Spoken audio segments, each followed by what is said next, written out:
welcome back to my channel. If you're new to my channel, I'm just a girl who likes reading romance, fantasy romance, paranormal romance, any kind of genre of romance in general. And I also happen to have cerebral palsy, and it would mean the world to me if you would subscribe to my channel. Happy Wednesday! I post new videos every Monday, Wednesday, and Friday. And today's video is going to be books I would give my soul to read again for the first time. I saw Tori and Elle do this video a couple months ago, and I thought it was just a fun video idea. Heartless by Elsie Silver. I love this book. This book is single dad, nanny, romance, perfection.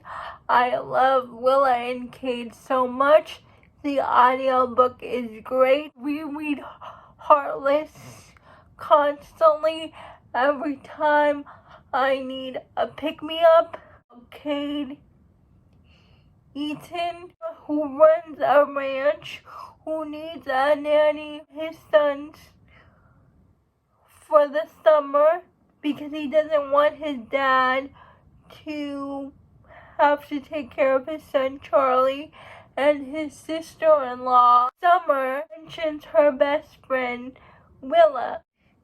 Willa and Cade actually have a funny cute at a coffee shop when Cade sees Willa applying to be the position for the nanny. He's like, no, you cannot be my nanny. But then he sees that his son has really taken a liking to Willa, so he offers her the job. There is no one who writes a single dad romance like Elsie Silver. She is my queen of single dad, small town romance.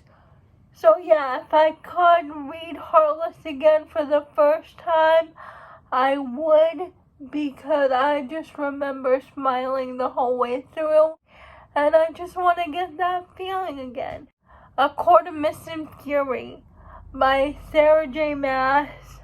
I have mentioned this multiple times on my channel that I want to relive from A Court of Mist and Fury. It's chapter 54 and chapter 55. It's that confession scene when Reese confesses to Farrell all of his feelings. I go back and read that scene multiple times whenever I feel like it.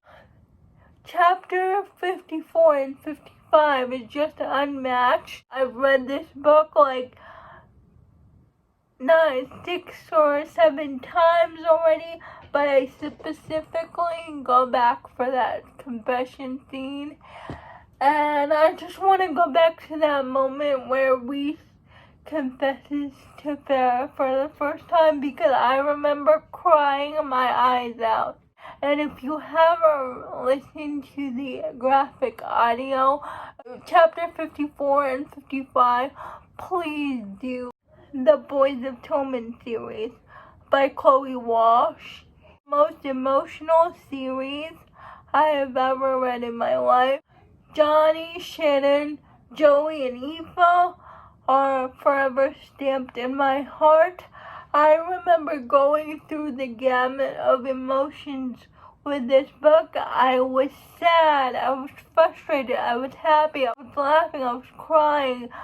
I wanted to throw my Kindle across the room, and I wanted to give each and every one of them a hug.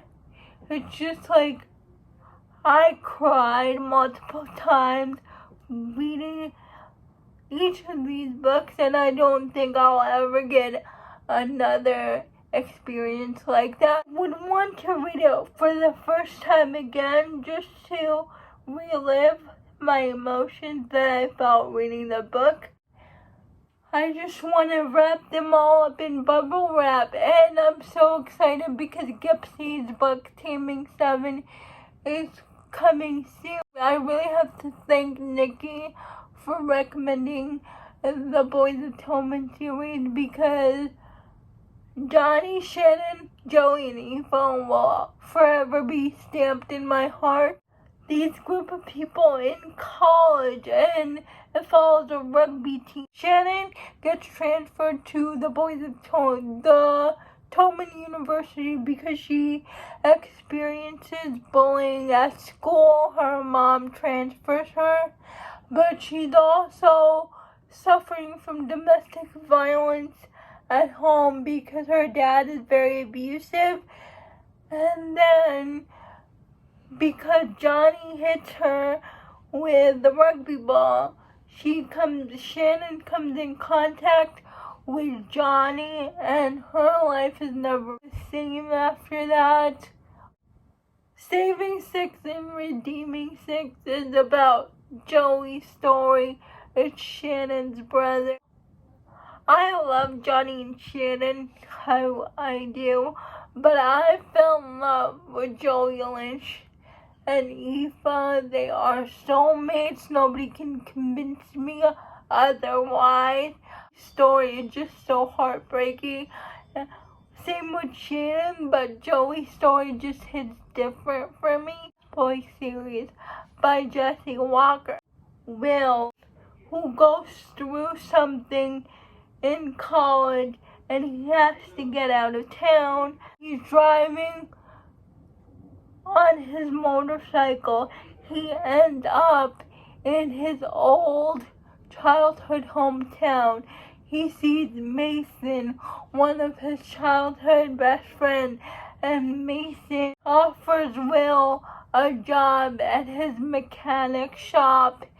And when Will gets there, he meets Waylon again. Will and Waylon have a falling out, so Will leaves town and doesn't come back until that tragedy happened. And both Will and Waylon are so broken in different ways. The level of angst in this MM romance, I haven't read anything like it. I went through so many emotions. The angst doesn't stop. It keeps going, and the tension, the angst starts from book 1 all the way up to book 2. It doesn't let up. The tension in this book is so good. The mental health representation, this book will take you on a journey.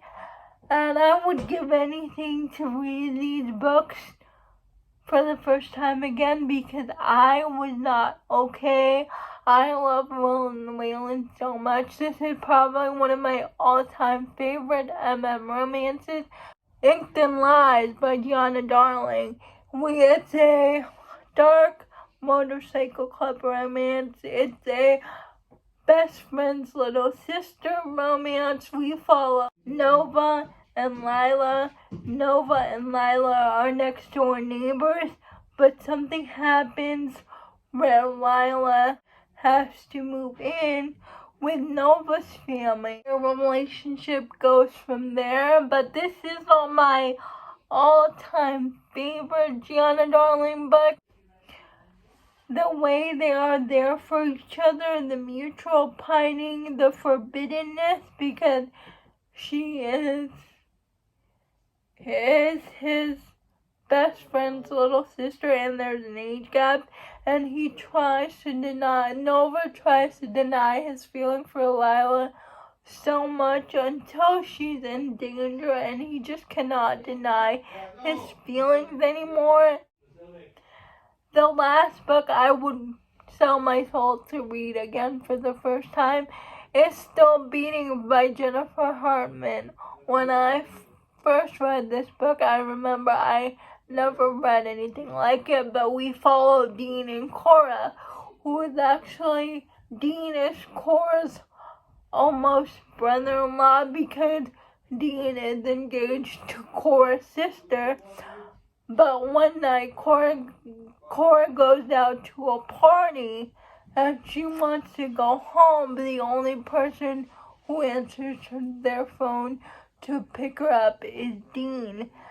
And then Dean goes to pick her up and they get abducted by a serial killer. And through the first part of the book, Cora and Dean go through captivity and experiences horrible, horrible things. They escape, and the second part of the book is them, Cora and Dean, trying to deal with the trauma about what they've been through. And it was just so good, and I put this book on this list because I've just never read anything like it. And I just want to get the feels I felt the first time I read this book. Those are all the books that I have on this list. Please let me know what are the books you would sell your soul to read again for the first time. I would love to know. And I'll link Tori and Elle's channels down below in the description so you can watch their video. Bye, I'll see you Friday.